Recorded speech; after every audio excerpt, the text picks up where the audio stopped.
सारा और उमर अपने दादा के पुराने कमरे में खेल रहे थे, जहां पुरानी किताबें, तस्वीरें और कदीम फर्नीचर मौजूद थे।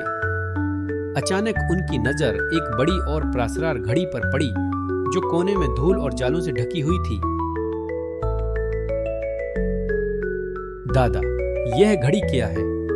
सारा ने हैरत से पूछा। दादा मुस्कुराकर बोले, ये घड़ी, ये कहते हैं कि वक्त को कंट्रोल करती है, लेकिन खबरदार, वक्त के साथ खेलना आसान नहीं होता। सारा अपनी तजस्सुस पर काबू न पा सकी और घड़ी की सुई को घुमा दिया। जैसे ही उसने ऐसा किया, पूरा कमरा घूमने लगा, दीवारें रंगीन धुंध में बदलने लगी। अचानक गर्दिश रुक गई। सारा और उमर ने खुद को एक बिल्कुल मुख्तलिफ दुनिया में पाया। एक ऐसी दुनिया जहां पथरीली इमारतें, ऊंचे दरख्त और अजीब निशानात हर जगह बने हुए थे।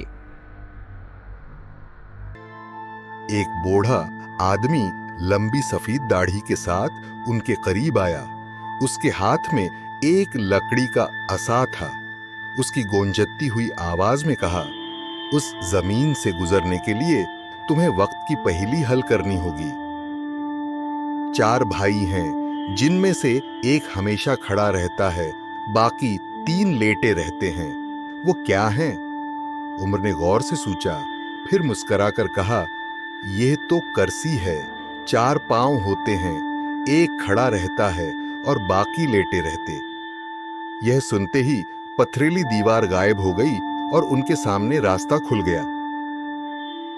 जैसे ही वो आगे बढ़े, मंजर फिर बदल गया। अचानक वो एक ऐसे शहर में पहुंचे जहां सब कुछ जदीद और साइंसी था। आसमान को छूती इमारतें और अजीब मशीनें हर जगह थीं। एक रोबोट उनका रास्ता रोक लेता। रोबोट ने मैकेनिकी आवाज में कहा, आगे बढ़ने के लिए तुम्हें इस सवाल का जवाब देना होगा।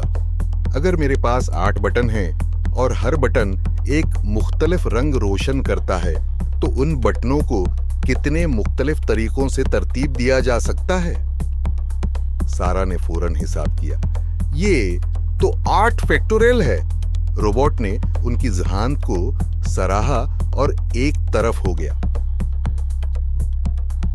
जल्द ही वो वापस इस जगह पहुंचे जहां से उन्होंने सफर शुरू किया था, घड़ी के करीब।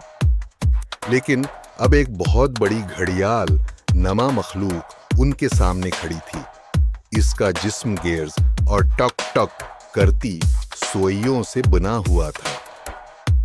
मखलूक की गूंजती हुई आवाज आई, तुमने वक्त के साथ सफर किया है, लेकिन क्या तुम बता सकते हो कि क्या वक्त को कभी रोका जा सकता है?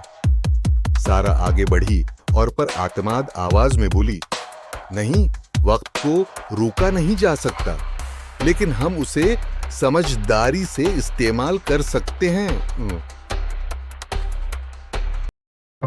रोशनी धुंधली होते ही सारा और उमर ने खुद को दोबारा अपने दादा के कमरे में पाया। सब कुछ वैसा ही था जैसा पहले था, सवाए उसके कि अब वो एक अहम सबक सीख चुके थे। वक्त एक नामत है, दादा ने कहा, और तुमने सीखा कि यह कितना कीमती होता है। सारा और उमर ने सिर हिलाया, ये जानते हुए कि उनका ये सफर हमेशा उनके दिल में रहेगा। Please like and subscribe to Soul Experience. Thank you.